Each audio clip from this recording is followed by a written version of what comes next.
Welcome to Sister Sessions, a podcast where two sisters on very different journeys explore what it means to live spiritually in today's world.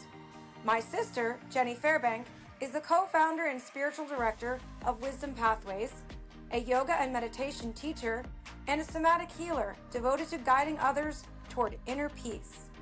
And I'm Susie Gustin, a mom of three, producer and owner of Red City Live Entertainment, embracing life's joys while searching for deeper meaning. Together, we have honest, relatable conversations about finding balance, purpose, and connection in everyday life. So settle in. You are exactly where you need to be. Welcome to Sister Sessions. Hello, everyone. Welcome back to Sister Sessions podcast, where we get divine and real. My name is Susie Gustin, and I am your co-host, and I am here with my sister and co-host, Jenny Fairbank. Hello, everyone. And we do have a very special visitor in our studio today that we are so excited to introduce you to. And so let me just get started by saying that today we welcome a truly luminous soul, Gigi Chiarello. Gigi is devoted to a path of embodied wisdom, sacred service, and conscious leadership.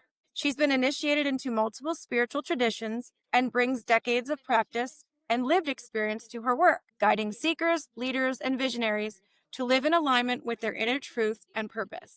Her presence bridges the mystical and the practical, weaving ancient wisdom into modern awareness and helping others cultivate conscious relationships with themselves, humanity, and life itself. We are so honored to have Gigi here today to share her insight, her spirit, and her heart with the Sister Sessions community. Please help us welcome Gigi Chiarello. Wonderful. Welcome, Gigi. Thank you both. It's such an honor and a pleasure to be invited into this conversation. And I really want to acknowledge you both for hosting this space, because I feel that the conversations that happen here are truly invaluable. Thank you. Yeah. That's so sweet and kind of you to say. It's important for us to put the word out and share these beautiful gifts that people have with the world, because we need to uplift each other and we need to serve each other. And this is a way to do that, our little small part. Yeah. Yeah. Yeah. So a little background of how Gigi found her way to Sister Sessions and how we found each other.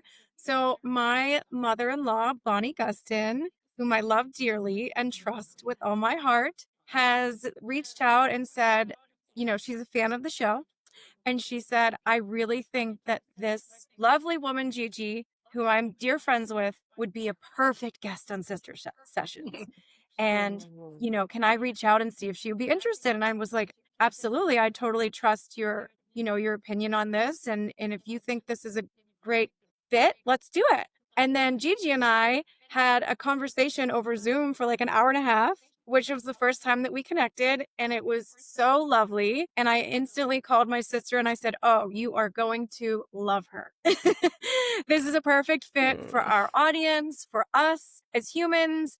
And so, Gigi, if you wouldn't mind sharing that story that you shared with me over Zoom with Jenny and our listeners about, you know, you kind of started way back and how you got into spirituality and really started to own it on as a regular practice in your life. Let's not going back small, to the beginning. Yeah. Let's go for it. Yeah. So, where to begin? I know we had spoken at quite some length and gone down many rabbit holes. Yeah. So I will begin at my beginning remembrances of when I was a child and having a sense of certain energies that were at play between different people. And I was very present to and could see kind of beyond the dynamics that were happening on the surface level. And there were times when I would share it And people would say, "Shh, everybody listen, Gigi has something." And my given name is Janine. So I may refer to myself as Gigi or Janine based off of the time of life of the story that I'm sharing. Yeah. But at that time it was like, "Shh, listen, Gigi has something to share, and she always has some wisdom coming forth." And so I would. And oftentimes people felt that I was very shy. And it was more that I was quiet because I was very much in observer mode. And then there came a time when I was in early elementary school where I did share something with the adults around me, and I got hushed. I got scolded. And that began to close me down from sharing what I was seeing. And in hindsight, it's really fascinating to see how our social structure can shift who it is that we become and how we share our gifts and how we look, whether we're people pleasers or whether we are the rebel, or, those things start to come out in early childhood. And they are tendencies that can exist within ourselves, but it's also very much formed by the environment that we are surrounded by. So yeah, after that, I started to hold Can I more. ask you a Yes, question for a moment? yes, Because I'm so intrigued by the very first thing you said, which is that people, and I want to know who those people are that said, "Oh, wait, be quiet. Gigi has something to say and she has wisdom," when you were a little kid. Who's saying that to you? it was my mother. Wow. That is really impressive. Yeah, because honestly, I was expecting I thought you were going to say, "Shh, Gigi, stop talking." That's what I thought you were going there. Which is Well, very there was also that. So it was a both and, Yeah. in many different ways. And it was also my parents who quieted me down. So it's the both and. And in hindsight, I know it was done because they felt the responsibility of integrating me into society. And that was the expectation of society. And that's what they had learned. So there's no judgment, there's no regrets, there's nothing being held against anyone, because I feel that everybody played a role in creating who I am in this moment. And I am so grateful for that as well. So, Yes, yes, yes. Okay, continue. I just had to know that answer. That's remarkable. yeah. Thank you. Yeah. And it felt like a very important reflection at that time in my life. I remember it clearly. Yeah. Mm-hmm. Yeah, and then I went on and went through elementary school and high school. And when I was moving into college, I was feeling drawn to go into psychology, and I was being strongly guided to go into business. And at that time in my life, I chose to listen to the voices that were around me, and supporting me with the intention that they felt that I was creating a solid foundation to support myself in society. And so I went down that path, and I had a great education. And during that time, I guess there's a few pieces to jump back to. I was raised Catholic, and we went to church every Sunday. And when I went to college, I went to a Catholic school. Um, it wasn't I went to Villanova University. And during that time, I actually became a Eucharistic minister. Oh, wow. And it was interesting because what drew me to it wasn't necessarily the teachings and the dogma of the religion. It was the ability to connect with my fellow classmates in a more intimate way. So, in the church ceremony, there comes a time where everyone lines up and comes up for communion or comes to receive the chalice. And so I was one of those individuals who offered that to the congregation. And I loved that ability to look people in the eye and to connect in that way. And that's what was actually really touching me. And in hindsight, really seeing who we are and the essence of what drives us really filters through the cracks of whatever it is that we do in life.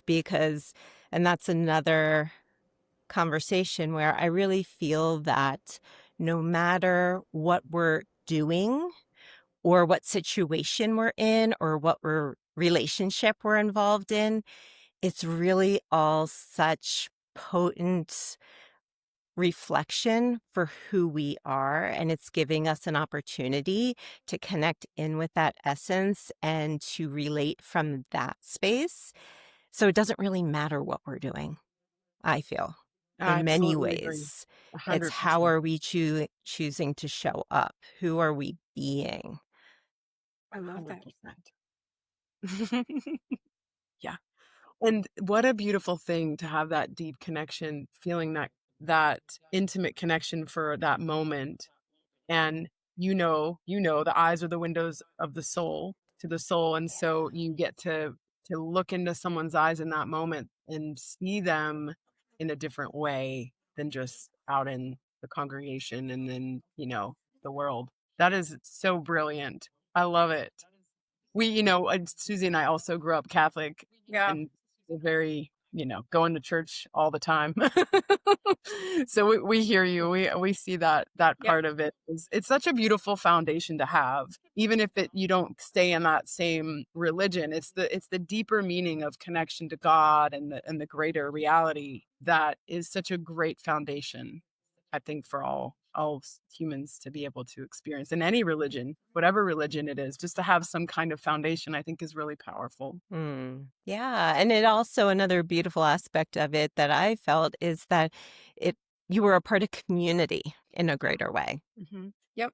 I agree with that. I always tell Jenny that, like, 'cause I have the 3 kids, and I always say that, I never liked going to church really. As a kid, you're just like, this is so repetitive and they're saying the same thing, that kind of a situation. But then there was that sense of community where you would see the families all out and you'd be like, see all of your classmates with their parents and their siblings, and they would always all sit in the same section of church, and you would be like, they're here and they're here. And then, Donut Sunday, you'd all go down to the recreation hall and talk and meet up, and parents would connect and kids would run around. That is what I thought. Listen to me, I sound like I'm Donut Sunday was it? No, you know what I mean. Like, that whole community connection was really nice to be able to do on a weekly basis. That for me is what I liked, and I don't see that as much. Yeah. Yeah, and it's ritual. Yeah.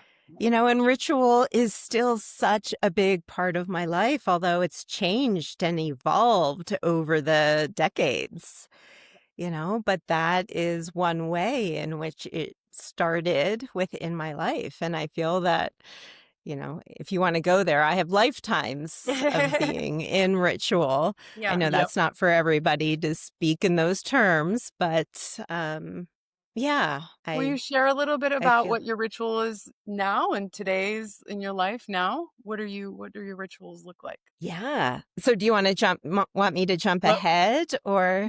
Just, well, I want to hear all of it. Yeah, I'm like, you have to hear the story. It's a good one. Yeah, I just was curious since you brought that up. I was kind of curious on what your rituals are. Yeah, why don't we? I think it'll lead into it, right? Okay. Yeah, you can tell me later. Yeah, I think it'll lead in. Everyone's got to hear it all. It's a big part of my life. We're not going to miss this conversation or this topic. So let's see. So that was in college. And then after college, I went on into the corporate world. I had gotten a Bachelor of Science. I had graduated at the top of my class. I began working in one of the global consulting firms, one of the top global consulting firms, in a very specialized division called the Enterprise Division, which was focused on the emerging growth companies. So your smaller mom and pop companies that would eventually perhaps go public. So that in there also began my interest in entrepreneurship. Was working with these companies one-on-one and really understanding what drove them. And I mean, my entrepreneurial spirit did start before them, but we'll go with that for now. So there was a moment in time when I was working there where I felt that although I enjoyed the work I was doing and the people that I was doing it with, my heart wasn't in the companies and the work that they were doing in the world. And that was kind of one of the originating sparks of like, what am I really doing here? And then I had a dear friend who was a childhood friend, grew up on the same street in our small little neighborhood, was my cousin's best friend. My cousin and my cousins and my aunt lived across the street from us growing up. And my cousins are older than myself and my siblings. And this was one of my cousin's best friends, who I later, as I grew up, became friends with. And so we were talking one day, and he asked me, "What are your dreams?" And I was like, well, I want to make partner in this company that I'm in and find my life partner and get married and have children. And he's like, no, that's the dreams that society has for you. And you may also have for yourself. But what are your dreams? And I was like, oh, I don't know. And I I was so in shock that I was not in touch with any of my dreams. And I went home that night and I was like, I have to have a dream. And I realized that what my dream was at that time was to travel amidst the Italian countryside as a local and just sit in small town cafes and talk with the people in the community. And my ancestry is Sicilian. And so there was this draw at that time to go connect with my roots. And I realized that I had always been told that that was a pipe dream. And pipe dreams did not happen. That was just something that's out there, you know? Yeah. And so in that moment, I was like, all right, if this is a dream, I have to make it happen. And I, at that time, really being immersed in corporate America, it was like, do, like you make things happen. You know, I was very much in touch with my masculine side. And energies. And so I remember coming home and sitting at Sunday night dinner and telling my family I was going to be taking a leave of absence from my job and going to travel in Italy. And it was one of those things where like I shared it and then it was like, okay, well, pass the, potatoes. And the conversation just went on because that was very unlike me at that time to do something like that. And so I want to pause there because I feel that there were so many different moments in my life that were preparing me for that moment. And in hindsight, I got to see it. Where when I was a little girl, I didn't even like to leave the house to go for sleepovers. I was very much, I wanted to stay at home. And then eventually, as I grew up, I started to leave the house and go for sleepovers. And then when I went to college, I stayed away at college, but I went to a college that was close enough that I could get home if I wanted to, but further enough away that I could stay there and live there. And so that was kind of like starting to stretch my boundaries. And then the next stretch was when I graduated college and I went on an overseas trip with a few girlfriends. And that was like my next big stretch. And so it was always this, like, I would come to these moments of like feeling a little uncomfortable, but really feeling drawn to do something and allowing myself to feel that fear and move forward with it. And then when I was in the corporate world in my early 20s, I wanted to do a volunteer program with Habitat for Humanity over in Fiji. And so I went on this trip where I didn't know anybody this time. And it was, across the globe. I was with a group, so I still felt comfortable because I was entering into a little container. So that was like my next stretch. And then, so come forth into this moment in time. And now I'm taking this leap to not only take a leave of absence from my corporate job, which at that time was unheard of. And so when I went to my partners to ask for the leave of absence, their response was, "Are you pregnant? Why do you want to leave?" And I was like, "No." And they're like, "Are you sick?"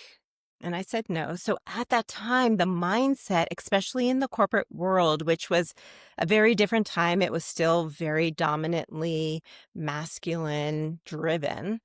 Not that it's not still, but it was a different time. Yeah. And so when I said I wanted to go travel in Italy, and they said, "So who are you going with?" And I said, "No one, I'm going by myself." And they're like, "Aren't you going to be lonely?" And I was like, "Well, last I checked, there were lots of Italians who still live there. So I'm hoping I won't be lonely. I'm trusting that." And so they came back and said, "Yes, you can go, but just promise us you'll return." And so I took a leave of absence and went on a one-way ticket.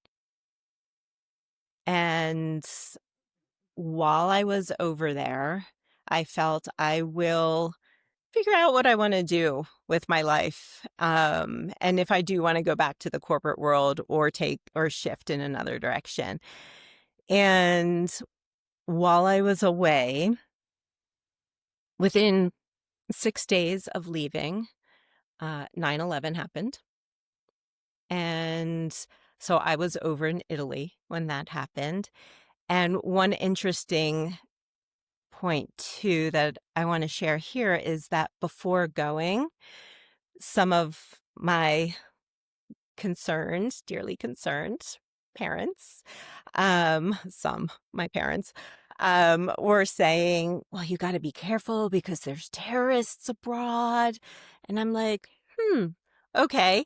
And then here, the terrorism that happened was actually in two places where I had been spending quite some time with clients. And so it's interesting, like trusting that intuition, even though that wasn't the reason, it still was guiding me so deeply within. And it was around that time that I was really tuning in to trusting my inner guidance, even when it didn't make sense. And so this was a time of return to that little child who had that connection to her innermost knowing. And it wasn't necessarily so conscious at that time, but it was happening. There was something greater than me moving me forth in that direction. And so I go overseas, 9/11 happens, things really start to shift, back home.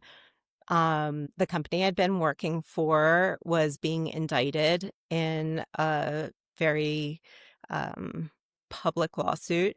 And so the company started to be closed down and get sold off. And so when I returned, I remember getting off the plane and being like, and I had come back had been about 4 months that I was away. And I was just in a place where I was really cold. The heat in Europe is very different in the wintertime than it is in the States. And so I'm like, I'm ready to come home for a little while. And so I came back. And on the way home, I was like, oh, wait, I never even thought of what I want to do when I land from, do I want to go back into the corporate world? I didn't even think of that. And I thought I would have all this time and space while I was there. But it was the beginnings of that awareness that I was so present in that space. There was no 5-year plans happening. There was no 10-year plans happening. It was just very present moment with all that was around me. And so I came back and I was like, you know what, with everything that's going on with my company, I asked them for an additional, I thought I'd round it out, make it a year. So I was like, can I get another 8 months leave of absence? And they're like, yeah, that's no problem.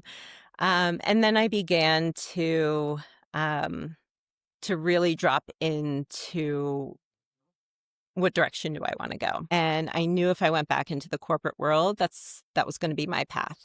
And I was going to be in it for the long haul. And at that time I realized that's not what I was really being called to. And so I began to explore and I was like, well, where would I want to live? If I was wanting to create more space for myself to really be able to be outdoors more, to be home more, because I had traveled a lot with work.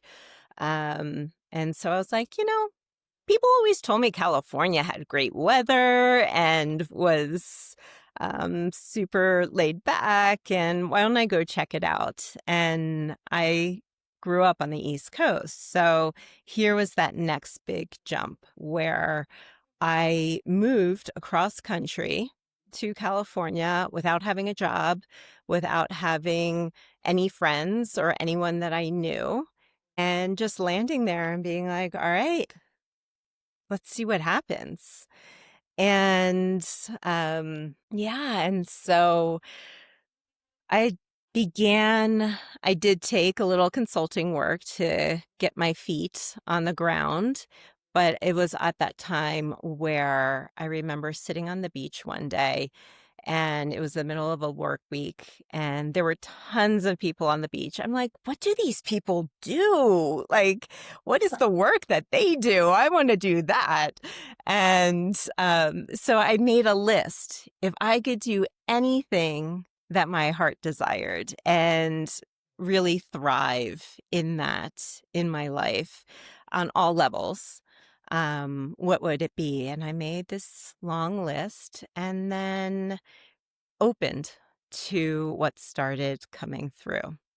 And so I'm going to pause there because that was really the big moment in time where the shift started happening for me.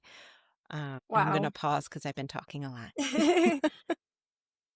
Go ahead, Jenny. Yeah, this is it's so interesting when you give yourself time and space to receive insights and understanding. And I think a lot of people at this stage, actually I know a lot of people at this stage of in their life, and I say this stage, I mean in this age and where we are wanting to get out of their corporate jobs and, as we call it in this country, like the rat race, and the golden handcuffs. And it's very difficult when you've been in it for decades, which a lot of people have, to think that there's a way out. And so they stay and they're not happy. Mhm. And, being courageous, and you were young, so it wasn't that you had a family and a house and children that you were supporting at that time. But even still, you set yourself up to be successful in this certain way and trajectory as society deems success. And you took the leap of faith. And I always give so much credit to that. And I love that because we are all here, as you know, to live our authentic selves and to serve in the best way that we can and to share our gifts. And a lot of people don't even know what their gifts are because they're so focused on doing and paying the bills and doing the thing and getting ready for retirement and all of these things that are blocking them from really tapping into their we could say purpose or their full authentic gifts and self to show up. And I really love that you said, I'm just going to take I'm going to extend this leave of absence for a year, and that they would allow that is pretty remarkable in of itself. It must have been pretty incredible for them to say, yeah, sure.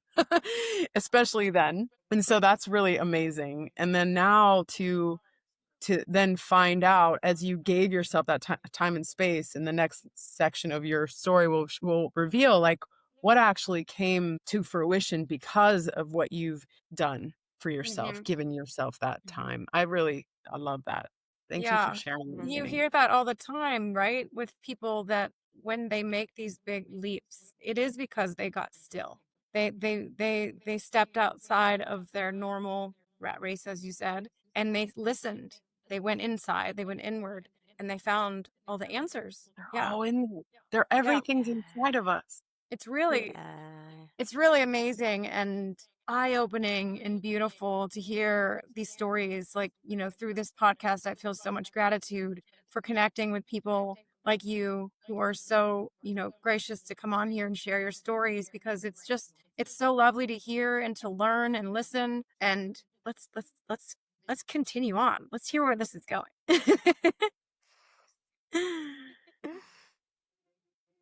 Yeah. So my path forward from that moment became one of listening, trusting, and taking action from that inner space. And so the different places I showed up, the different teachers I studied with, the different traditions I was drawn to, the different communities, it was all being led from within. And there was a deeper listening that was being cultivated. And it didn't happen overnight by any means. It was a lifetime of, up until that point. So Yeah. there's the work but trusting in each step of who we're being guided to study with or who we're being drawn to study with, is really, it's allowing each and every step to unfold. And it may not make sense on the outside, and you may go down a rabbit hole, and that's totally like, it's your path. There's no wrong turn. We get to create this life. And as I, started out with sharing, like, it's not really about what we're doing. It's about how we're showing up and what we're receiving from each experience. There's a great phrase, "Don't throw the baby out with the bathwater," which I always thought was such a weird one. But, like, really take the essence of what you're involved in that moment. And it doesn't have to be the be all and end all of your life. Just really be like the bee that gathers the nectar from all the different flowers and make your own honey. And so my path led me on a deep inner journey. And as I had shared, I had developed very strongly my masculine side growing up. my masculine energies. And we're all both and we're both masculine and feminine. And there's different times in life and sometimes even in our life path where one is much stronger than the other. And it has nothing to do with male or female in this context. So I was curious to get to know my feminine side. And so that began, some of my journey. And then there's been the journey of uniting the two and finding out or learning how they come together within me and how they want to be expressed through me. And there was also the deep inner work that is a part of all of this. And that is such a big part of who I am and how I show up in the world. And I thrive in my inner world and guiding others in their inner journeys because as you were sharing, like we have all of the wisdom for our own healing and connection to source in whatever way that means for each one of us within us. And our world, our society has created a structure where we're guided outside of ourselves and we're guided to fit into what the world around us is needing.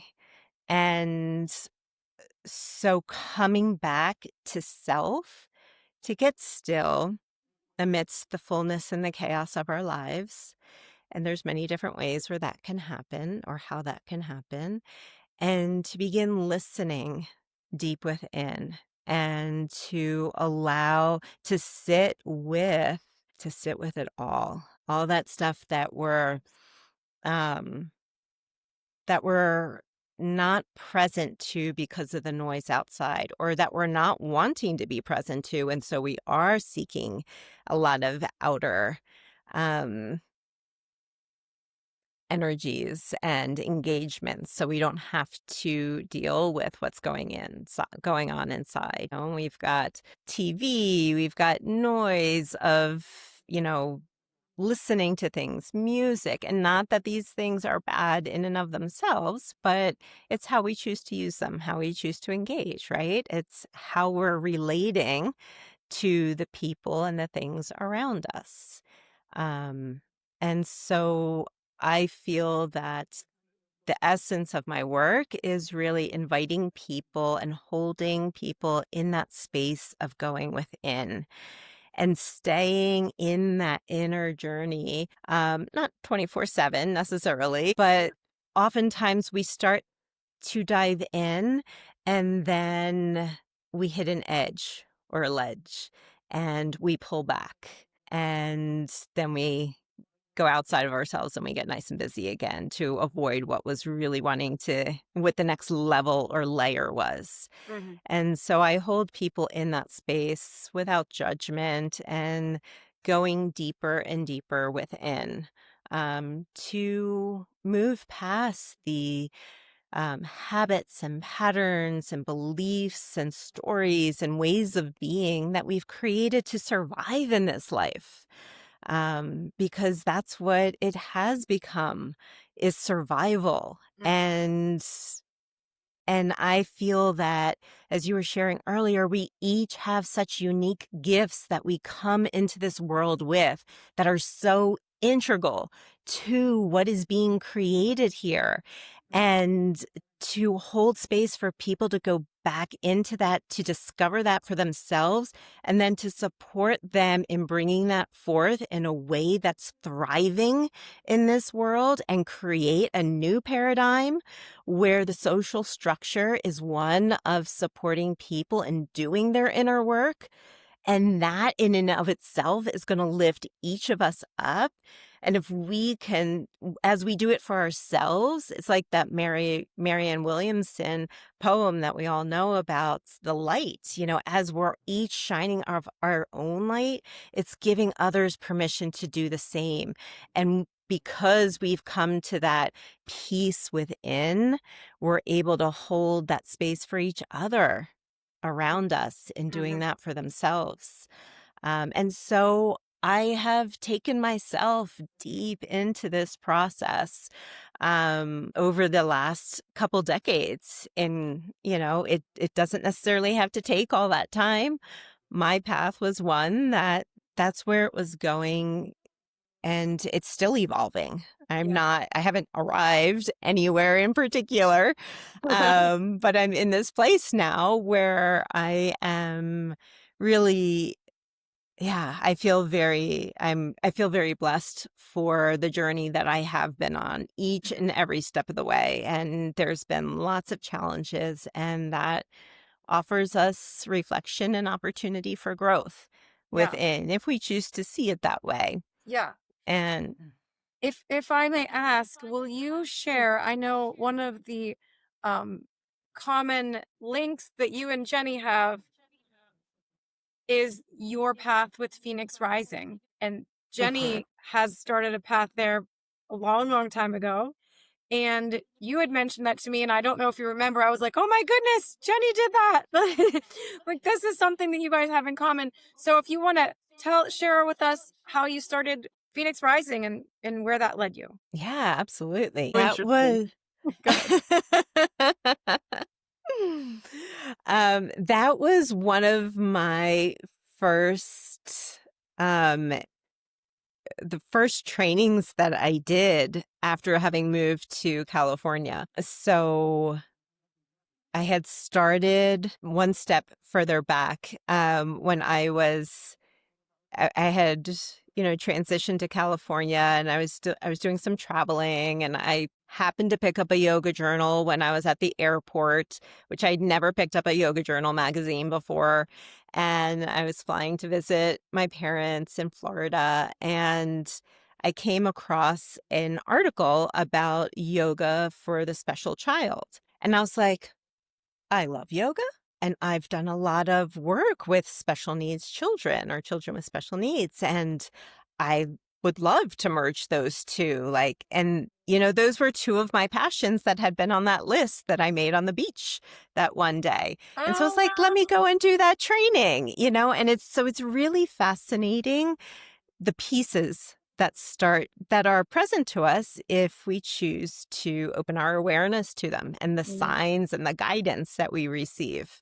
And so I had done that training, and then I was sharing that with several different beautiful beings. And at that time, I was engaged in a yoga class with a teacher who taught a very exploratory experience with yoga. We had small classes, and I really enjoyed her style. And so after several months, I asked her, where did you learn yoga? And she's like, well, it's not so much that I did the yoga teacher training here, but I really pulled from my training with them. And she said it was Phoenix Rising Yoga Therapy. And so I went online, and there was level 1, 2, and 3. And, the first one was 2 weeks. The second one was 2 weeks. And the third one was 8 months or something to that effect. And I was like, oh, I'm just going to sign up for all of them all at once. I'm just going to do them all. And I just jumped in, and I really had no idea what it was. I thought it was a yoga teacher training program. And I got there, and my first session, I was like, oh my gosh, this is nothing of what I was expecting, but it was everything that I needed. I cannot even explain. It was like my spirit was like, it was a homecoming. It's like, this is how I have been drawn to be connecting with people. And again, it was a very intimate practice. And when I use the word intimate, it's not sexual in any way, just for clarity purposes. It's very clean and clear, but it's holding that space with somebody when they are, and creating a safe place for them to really deepen into those things that they've been holding on to because they weren't yet ready to have them come forth.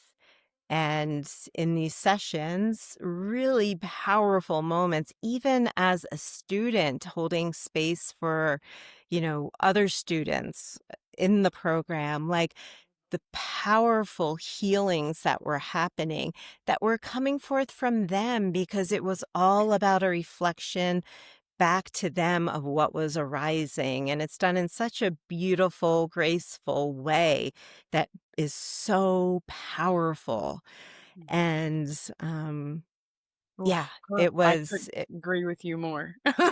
Jenny, will you It's share yeah. how you started? Like, how did you find Phoenix Rising? yeah, so I wish we had really had a deep conversation before we met right now, because I there's so much I want to talk to you about. So anyway, I decided to go to graduate school I wanted to be I to get my therapy license. However, I didn't want to do traditional therapy. I really wanted to do yoga therapy. But I had no idea what yoga therapy was. Thought I was making it up on my own. Like, okay, because as a fitness instructor and a personal, one-on-one, I loved working one-on-one with people. And they would often tell me that I'm their therapist. Like, you need to become a therapist because you already are my therapist and you're so good at it. And so, long story short, I decided to go to graduate school, and I was thinking I want to do yoga and therapy in some kind of way. And, the way that the universe works, I just received in my mailbox one day a card that said there was a yoga therapy symposium in California. You need to go. And I was like, there's where I need to go. And so I went, and there were all these different modalities, different, organizations that did yoga therapy. And most of them, actually, I think the only one that I saw that wasn't was Phoenix Rising, which was very body based. Oh, you have an injury, and so you have to do these yoga postures. I wasn't interested in that. I wanted to go into the mind and the body and the whole package. And so I went to a demonstration for Phoenix Rising, and done. I was sold in 2 seconds. Like, this is what I want. And so I too signed up for everything, went through the entire training of all of the things. And then I did their group yoga therapy training afterwards that they had just started. And, yeah, it's one of my absolute favorite modalities. I've done a lot of trainings, I know, as you have over your life. And Phoenix Rising was the foundation to so much more of teaching me, and I'm sure you as well, how to hold space in a sacred way. And it's the best. So that's my little story. I could tell you lots more, but this is really so when did you go through that? I wonder if did you go to Vermont for all the things? I mean, I spent a ton of time in that little great town. Yeah.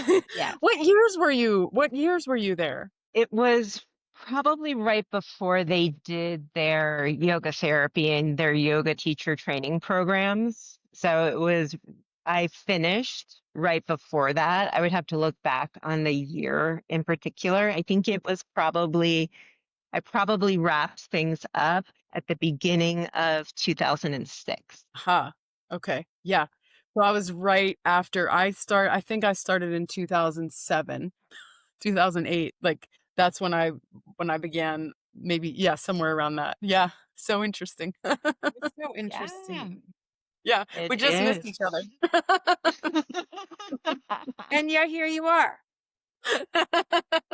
I know, Yeah. I love that. I'm like, if we had like the bird's eye view of like how often we almost meet people and then we don't, and yet we come back together later on in life and we actually do. And Yeah.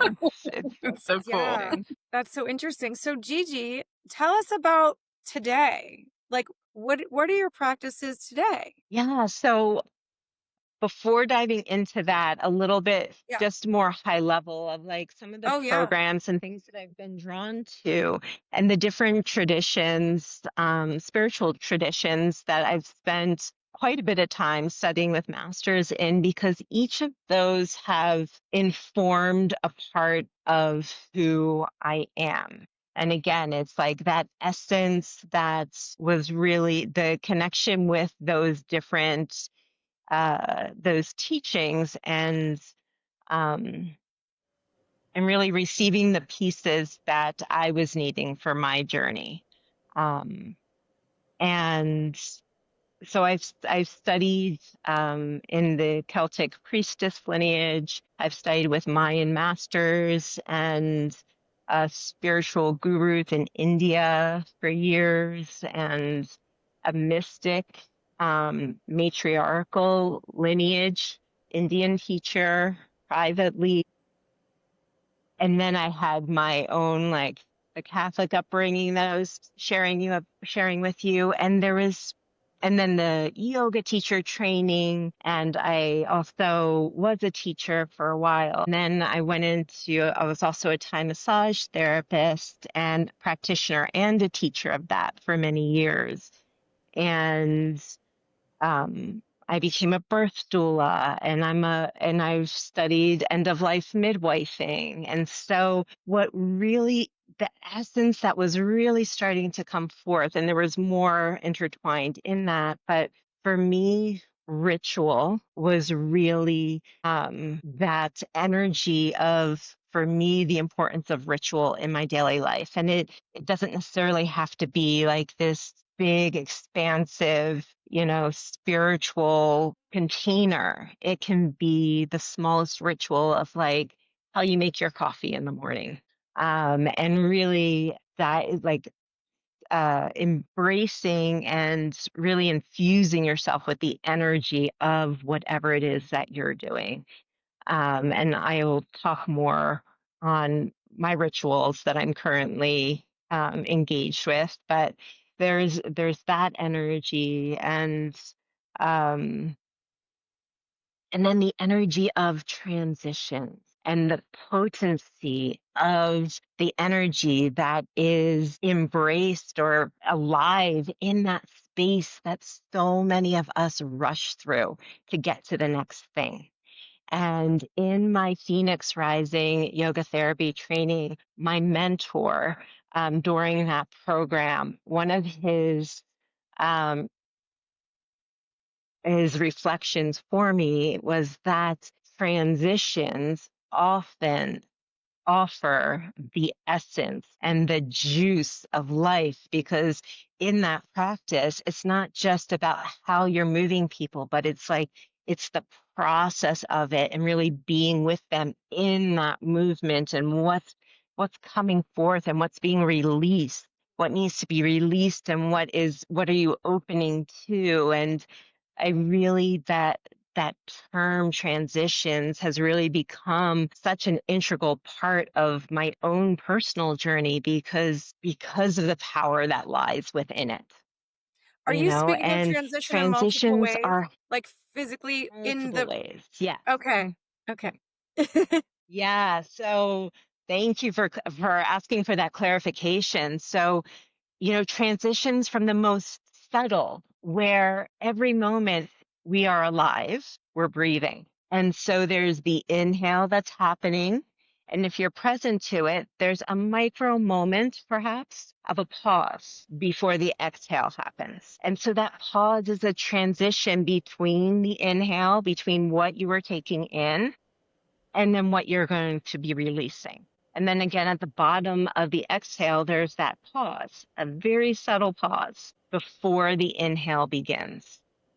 And so that's on the most subtle level. Then there's all the transitions that we go through in our daily life, from like one meeting to the next, or from family life to work life, and then back again. Like, are we taking everything that we're just finishing and carrying it forward with us into that next moment? Or do we allow for a pause in the midst of that transition, even if it's for a breath? What do I need to release for this moment, or the greater moments, the greater life, and what am I opening to, and allowing that pause during the transition, and then there's also the greater transitions of, like, birthing a baby, coming from the mother's womb into this life.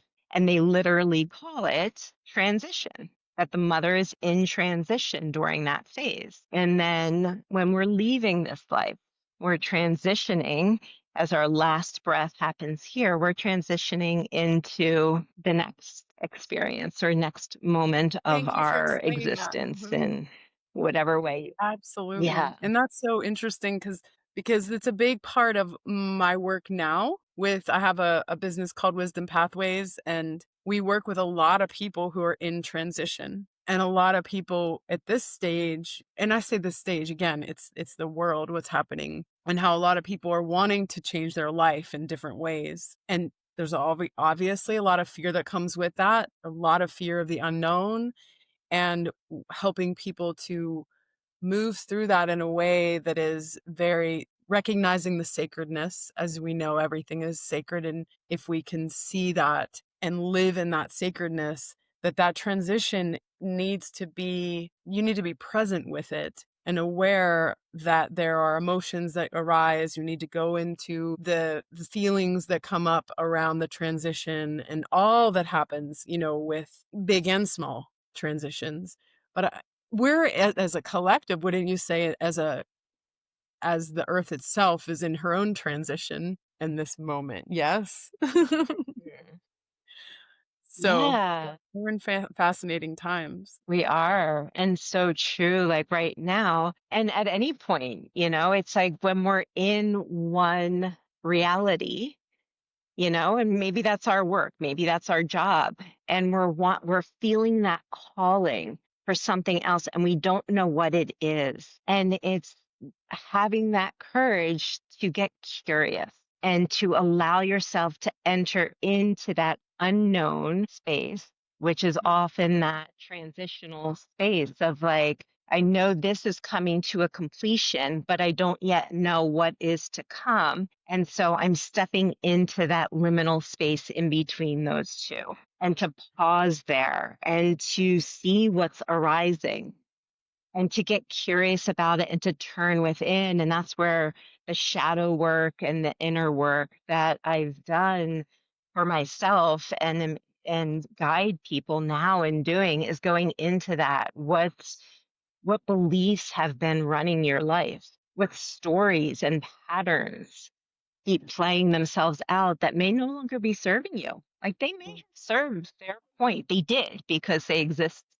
So at some point in your life, they served, whether it was to protect you, to help you survive, to create a sense of feeling belonging and love, whatever the case may be. But certain things are no longer serving us and are keeping us in this loop. And when we're ready, when we're feeling a call to change, even if we have no idea what it is, having the courage to get curious about it and to get still and to look within and see what is arising, what feelings have been suppressed, held Yeah. down, I feel and like, Jilly, you allowing had that. that so much so before you moved. Your life in Texas was nothing short of success and beauty and love. And there was just this period of time where, I mean, you can explain that better than I can. Yeah, I just was feeling called. I knew that it was time for a change. Something was coming, and I didn't know what, but I could feel it. And we were ready. I was ready for some kind of transition. And, we had started a retreat center in Wimberley, and it was going great, beautiful, incredible property. It just felt like it was coming to a close just naturally. And then we came to California, to Northern California. I'm a devotee of Paramahansa Yogananda. We've been on that path for, it's actually 12 years now, almost 12 years. And we had been wanting to come up to Ananda Village and just finally got a chance to visit. And we weren't even here an hour. I mean, our luggage was still in the car.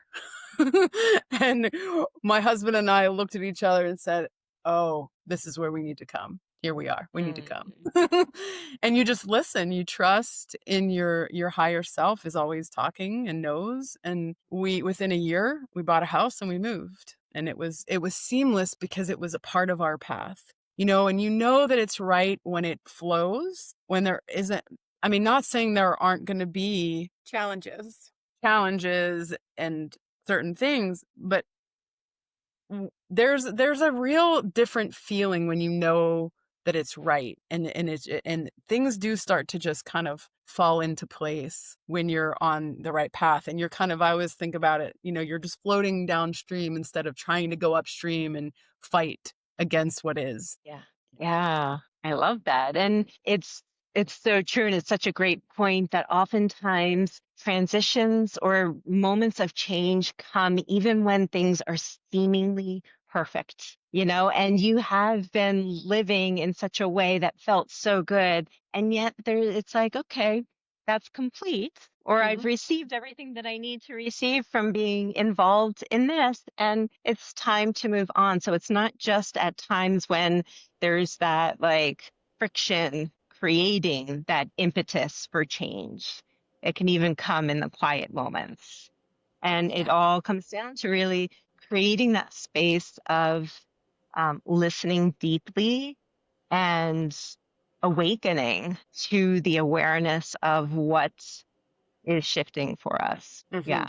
And then another part of really what has taking me even deeper in my own practice over these last, 5 years, I got to a point where I was like, all right, and I journeyed into the seemingly underworld, because I got to a point where I was feeling I had engaged in so many different practices, which I loved and I was really being nourished by. And oftentimes I was seeing that there was teachings happening, but they weren't outside, but weren't being lived. And I was like, if I'm going to be sharing anything, it needs to come from within. I need to embody the essence of what I'm sharing before and really be in integrity with everything that I'm saying and doing and engaging with. So I'm going to take this time and just go in until I get to that rich soil of the darkness that lies within. And it was not easy. And it was a process. And I started letting go of work that I was doing in different ways and certain relationships and certain physical things in my space that I've been carrying for, 20, 30 years around with all my travels, and allowed myself that deepening, quiet space. And ritual was I really steeped into ritual, and was not intended, but I do sit with tea ceremony every morning. And that has been a practice of mine that um, I learned and have really received into my life as such a gift for Every my morning, Gigi. what's that? Every morning. Every morning. Every morning. Wow. Yeah, since 2013 is when I was introduced to it. Um, and I learned, yeah, it's a beautiful ancient practice that um, Can you give us what a has, little bit of like what that looks like? yeah. So tea ceremony a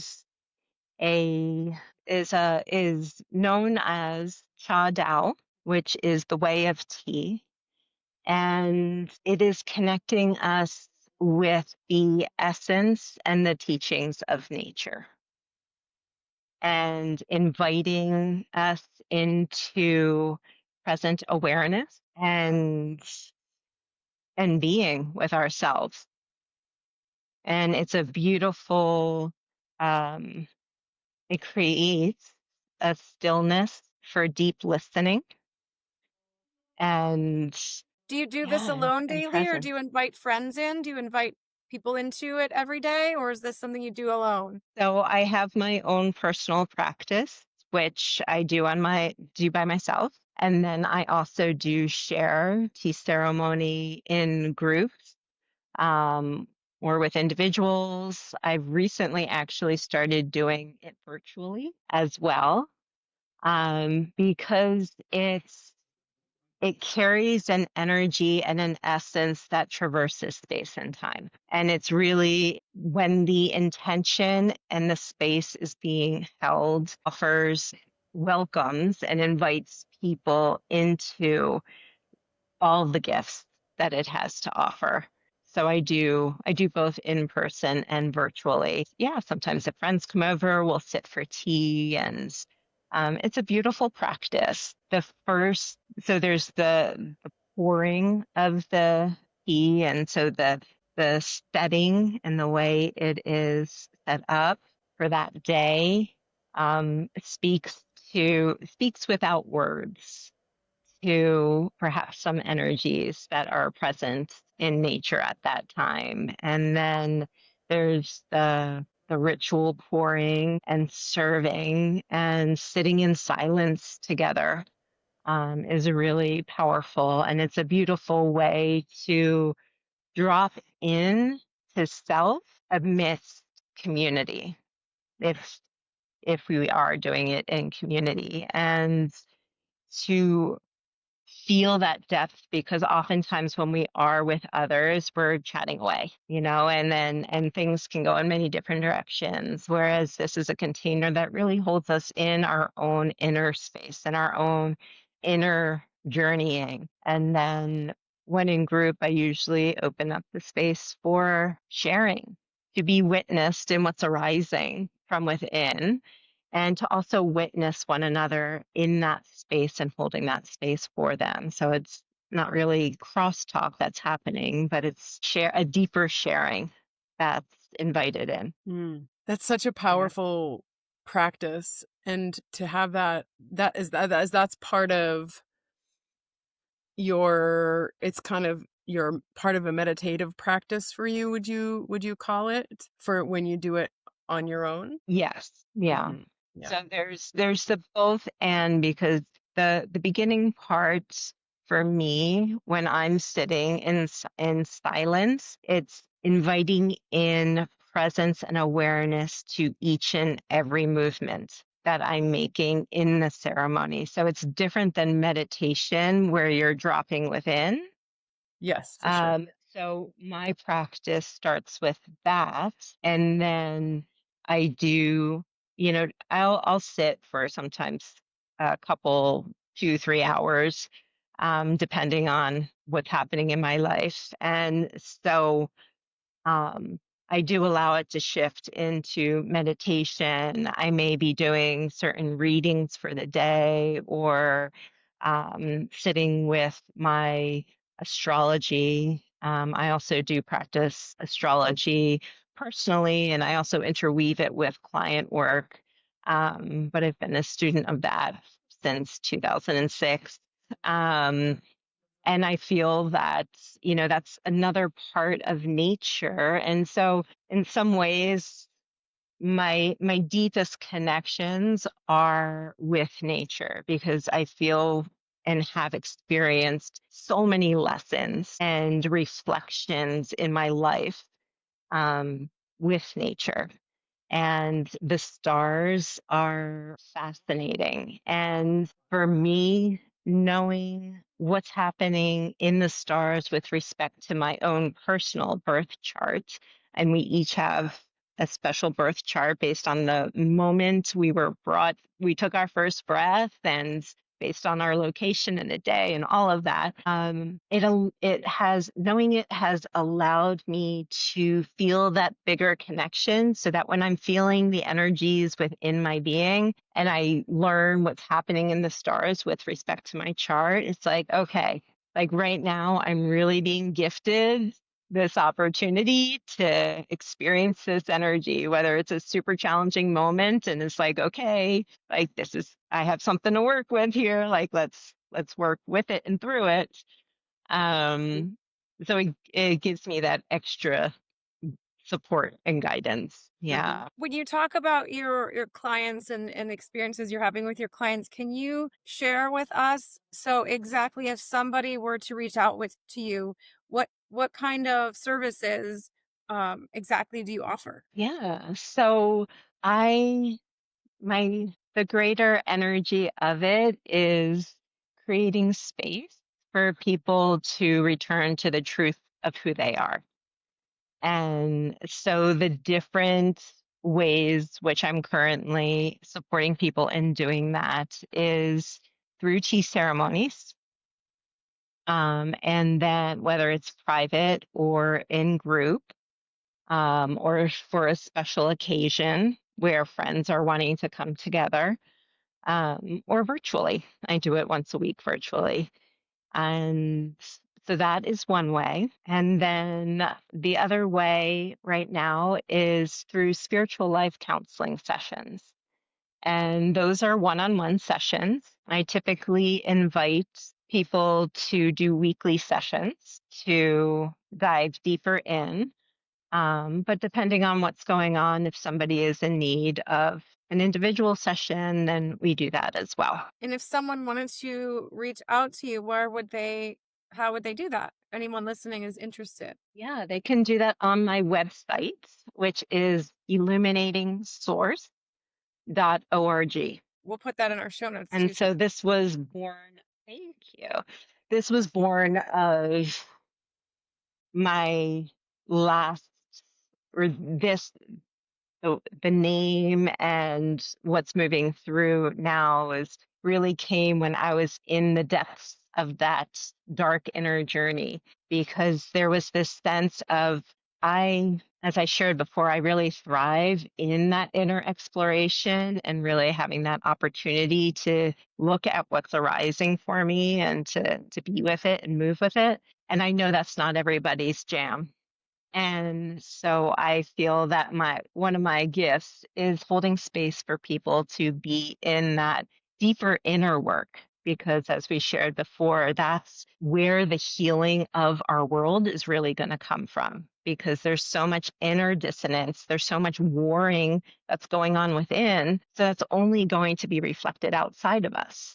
And until we find that inner peace is not going to prevail in this world fully until we find it within ourselves. And when we find it within ourselves, it'll just naturally start to spread. It's that energy of, like, think of Gandhi. People would walk into a room and just feel his presence before they even saw him. And also my a part of what was born during that time, which came through, is a nonprofit. So I have a 501c3 that was created to support everyone, everywhere, in receiving the support on their inner journey, if this is what they're desiring, regardless of their financial situation. Because I believe if somebody is needing and feeling called to this deeper inner work, that we as a society are, creating a new structure within our society to support everyone everywhere in receiving this work for the whole, because we all are connected deep within. And it's when we go deep within that we actually realize what that means. Yes, sister, you're speaking my language. We practice gift economy. I practice gift economy. Beautiful. And so it's, given freely, and people can give what they feel they can or what is right for them. Yeah, it's very powerful. It has been an incredible practice. Everyone deserves to be seen and heard and healed, no matter what their financial situation is. That's so irrelevant. Yeah. And it's such a, money is often such a draw for us to do our inner work. And it was also, like, even a part of my path where it's important that we value what our offering is. And so there's a suggested amount.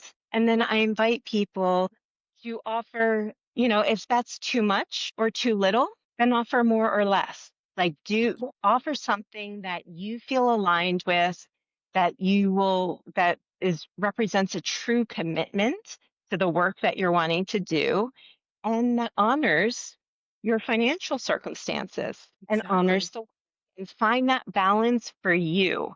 And then we'll be in this beautiful, it'll be a beautiful flow of our relating. It's everything comes down to relationship. And so Yeah. really empowering people to stand in that space for themselves. Yeah. It's that exchange of energy, and however that feels right for you. 100%. I find it to be extremely freeing on my side of it. And there's no attachment to anything in that space. It's a pure gift. And then, that other person, yeah, it just gets to give back whatever they feel is fit and works for Mm. them. And it has been incredible to witness and be a part of that. And I feel like that is the new way. I feel hopeful that we're leaning more and more towards that side of things, where we're more detached from the financial part of our world, because I think, as we know, things are shifting in a really interesting way. I'm going to continue to, and so we'll see how this evolves. It's a beautiful time to be alive. It is. And that's such a great, I mean, this topic we could go on for, but like valuing, like we as a society have turned our value towards money, which it's a tool. It's there for an exchange, but it's kind of gone to one extreme. And not Mm. that, we not that we shouldn't have it, no shoulds. And it's also about looking at our relationship to it. And there was a few months ago, I was on a hiking trail and I saw a penny and I picked it up and I was like, oh, see a penny, pick it up all day long, you'll have good luck. We know that little rhyme. And then I was like, and then, and I was called to put it back down and then I heard myself say, put it up, see a penny, pick it up all day long, you'll have good luck. Put that penny back on the ground and watch that luck go round and round. Oh, And that's it's so like cute. that value of that penny to me was like after that, initial like, ooh, I'm going to have good luck. And that it feels invaluable, but then if I hold on to that monetary aspect of it, like, and I put that penny in my pocket, it's only worth a penny. But if I put it down, that value is going to be able to expand and flow through who knows how many more people who will pass over it and might choose to pick it up and have that little spark of like, ooh, good luck. And so it's how we value things. And I feel like that's the paradigm shift that we're ready for on so many levels. And so this nonprofit is creating that as well, because there are people in this world who are financially abundant and they want to support others in doing their work because it's that, it's abundance, it's that unit, that awareness of unity consciousness that we all have some special offering and to share with people at different times in different ways, and just aligning with that inner knowing, our inner truth of who we are at the core. Oh, goodness gracious. You are exactly right. You couldn't say it better. And I keep thinking how I want you to come here. So, like, Will you tell Gigi, and you can also update our audience for those new listeners. They don't know anything about what you have going on, Jenny. And for those who follow us regularly, you haven't updated anyone yet. So why don't you give an update, and then you can also, fill Gigi in on what's going on up there in Northern California. yeah. So, speaking of all this, energy flow and gifts and receiving, and, I have struggled with receiving in my life because I'm such a giver, and I've gotten to a place where I'd be over giving and, get depleted. And I've really been practicing over the last several years receiving. And man, I've been receiving in a tremendous way that I couldn't imagine. But we were gifted. We bought just 4 acres in Northern California in the Sierra Nevada foothills, and we have a house on the 4 acreage. And one of my dreams, what I wanted to do even at the retreat that we lived in Wimberley, was to build a temple. I really wanted a temple. it wasn't my property and, wasn't the right space, but I knew that that was going to happen at some point. I felt like it could, it needed to. Well, we were gifted by dear friends and longtime clients of mine. They gifted the temple, so it's going to be built here on the property next year. We're going through the plans, and the engineers drawing up these incredible plans for a temple, and so we're going to hold retreats and events and things here. And so I'm so beyond grateful. Every day I feel like I'm living, we are living in a dream, but the dreams, as you mentioned in the beginning, of like, what are you dreaming? What are you dreaming? And I literally had this dream of a retreat center before I met my husband. So I was probably like 22. I was right out of college area time. And I had this vision of a retreat in space and people that I'm serving. I had no idea what that would look like. It came in, and then I let it go because, I was 22 with nothing and just starting off my life. And I realized how what I've manifested and how we're all such powerful manifestors. So this temple is coming into reality, and I'm just so thrilled for all the people that can come here to be healed, to be nurtured, to be helped, to be held, to be loved. And I would love for you to come. So you're invited. You can hold your own retreats and your own things, and we can do something together, perhaps, which would be so incredible. And Love that. so I feel very, very, not only so much gratitude, but so much power in terms of knowing that we are these divine beings that are co-creators with source and fractals of this beautiful energy, and that we can live the life that we really want to. We have the ability to do that, every single one of us, if we just get our ego out of the way, if we can just not let fear stop us, and you were saying earlier, like, I could feel that. And then your comfort zone, and then you stepped a little bit forward more. And when you used the word edge earlier, I was like, she went to the Phoenix Rising. That's like such a word for us. Get to your edge. And we all need to ride that edge, right? That comfort zone of saying, no, I want to, take the leap. What is the worst thing that can happen? We're here for experience. Mm-hmm. We don't have to be afraid. This is a matrix. This is a dream. And so play in the dream and trust that you're always going to be taken care of, loved and nurtured, and your guides are here helping you. And there's so much going on at play that we don't see and we don't really understand.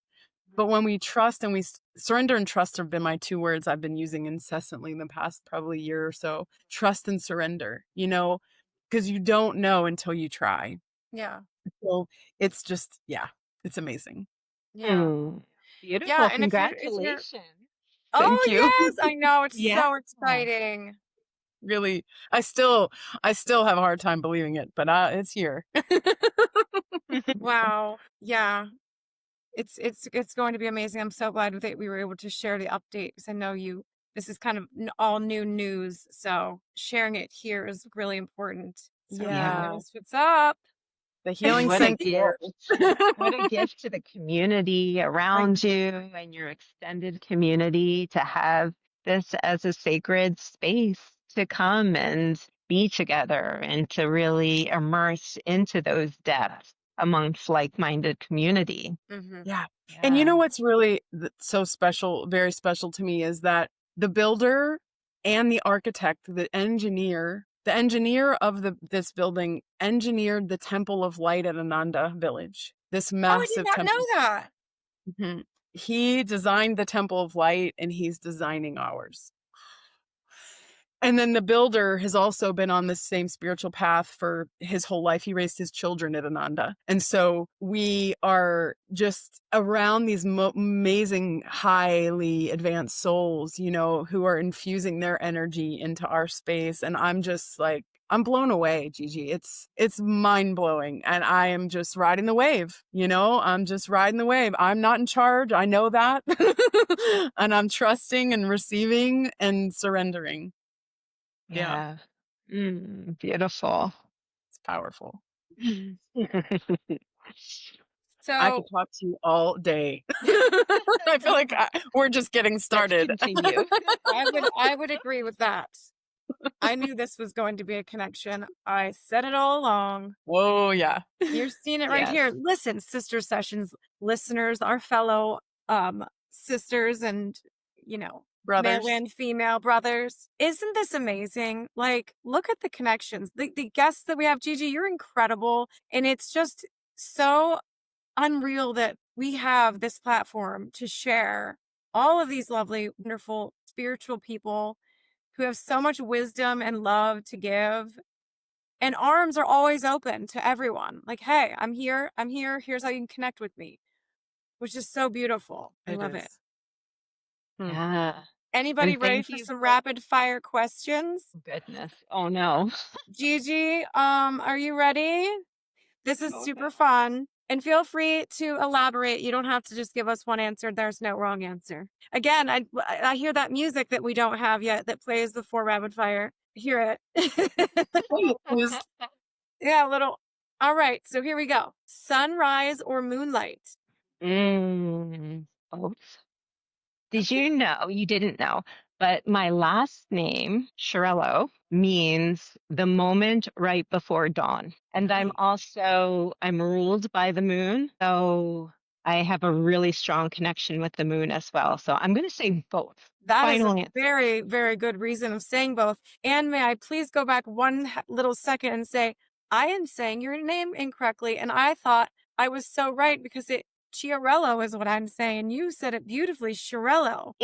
That's the Americanized version of it. When it's said in Italian, which is its native roots, it sounds much more beautiful. Much more beautiful. Yeah, leave it to me to Chiarello. Okay. It's Chiarello. Oh, yeah. Okay. Yeah. I'm going to stop saying it. I'm just going to call you Gigi. Okay. One word that describes your energy today. Luminous. Oh, yeah. Love that. I would agree. A heard scent that. that instantly grounds you. I would say fir, all the different fir trees. If your soul had a soundtrack, what song would be on repeat? Oh my goodness. So interesting. I normally don't remember titles to songs. Feel free to sing it. So, yeah, I'm going to have to come back to you on that one. Okay, we're going to skip Put it that in the one. show All right. notes. What is a ritual you secretly love that others might find quirky? Quirky. These are some good questions. I know that there's some, but they're just not coming forth. That's okay. We'll skip it. That was kind of not a rapid fire question, I have to say. That's my bad. Okay. What is your current comfort food? No judgment. Cheese. I am not judging you. I would like some cheese later.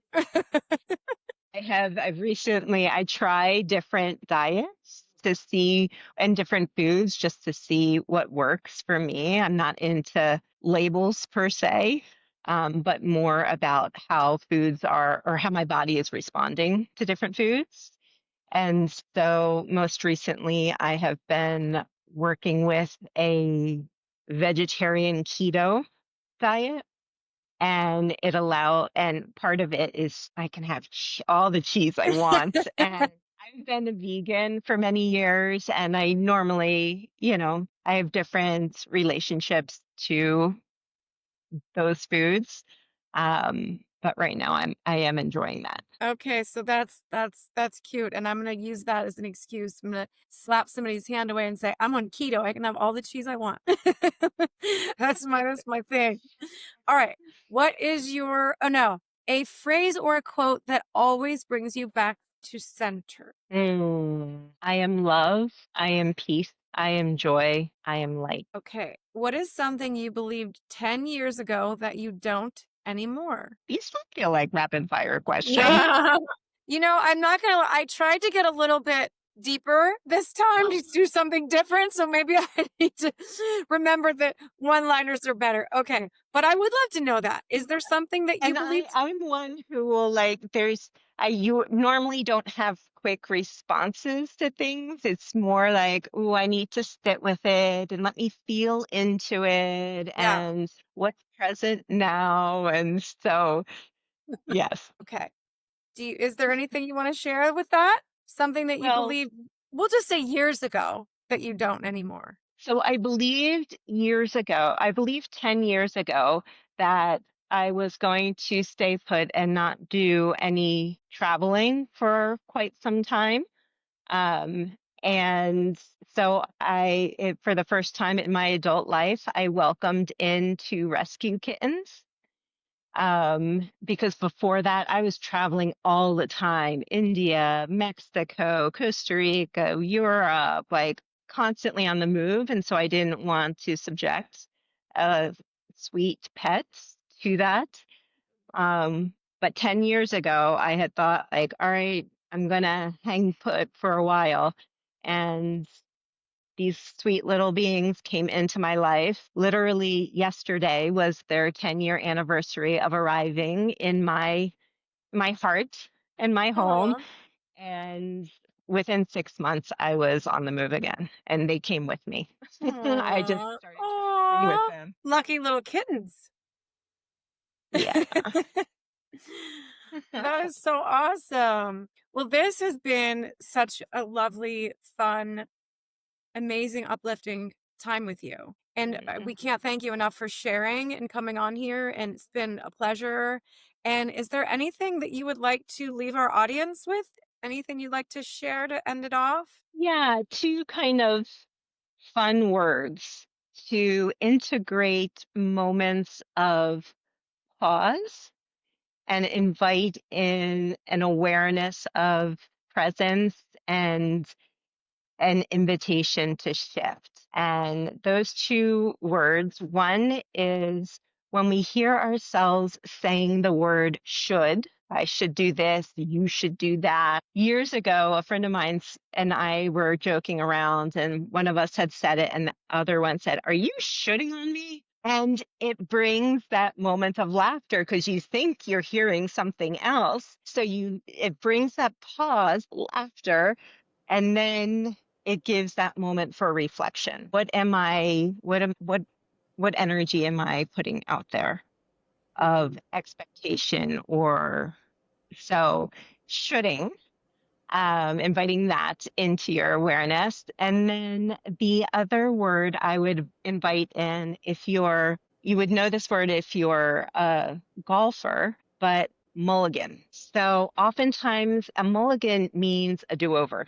So oftentimes when we're on our path of growth in whatever, whether we're just stepping on it or we're steeped within it for a lifetime or more, there's oftentimes when we might say or do something that the moment it comes out of our mouth or out of our action, our movement, we're like, oh, call for a mulligan, call for a do-over, and step back and take that moment to say the thing you want to say the way you want to say it, or do the thing you want to do the way you want to express it, and give yourself that grace. Be compassionate with yourself along this journey because we're all in it in some way, shape, or form, whether we're conscious or not actively conscious, and to give yourself that grace and a little levity along the way. Wow, I love that. Shoulding, and mulligan. Yeah. Love that. Thank you so much for sharing that. Awesome. And Jenny, how about you? Anything you want to share? Well, I'm just grateful that I got to meet. I have the pleasure of meeting you, Gigi, and I would love to continue our conversation and meet you in person at some point. I think there are a lot. I know there are a lot more that we have in common. We could discuss, and who knows what. But I'm just so grateful. I'm grateful for this opportunity to be here in general on this planet, in this life, and to spread love and joy. That's the point. Yeah. Yeah. So Well, thank you. thank you also to all of our listeners. We love you all so very much. And please like and follow us so you can stay in touch with what's going on with Sister Sessions. And if you loved Gigi as much as we did, I will put below in the show notes how you can get in contact with her. And until then, we will see you soon. And go ahead, Jenny. Yes, all is well. Thank you for tuning in to this week's episode of the Sister Sessions podcast. If you found inspiration in today's conversation, we'd love it if you shared the episode with your besties, family, or even your favorite neighbors. We'll be back next week with more to share, but until then, remember, meditation is the key to unlocking your inner peace. All is well, friends. See you soon.